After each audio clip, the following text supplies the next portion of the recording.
ఒక పెద్ద ఆయన అన్నాడు, బాబు నిజంగా నువ్వు మమ్మల్ని గౌరవించి ప్రేమించేవాడు అయితే ఈ ప్రసాదం తిను అని. అప్పుడు నేను ఒక మాట అడిగాను, సార్ మీకోసం విషయం తినమన్నా తింటాను కానీ నాకు సమాధానం కావాలి.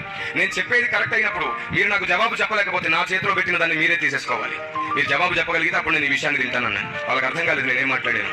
సరే అన్నాడు, చెప్పండి బ్రదర్ అన్నాడు. చెప్పు బాబు అని అడిగాడు. అప్పుడు నేను చెప్పాను, మీ మతంలోనే అయ్యప్ప మాలలని భవానీ మాలలని వేసుకుని అన్నదమ్ములు 41 రోజు 21 రోజు చేస్తారు కదా, చాలా భక్తిగా నిష్ఠగా ఉంటారు కదా వాళ్ళు.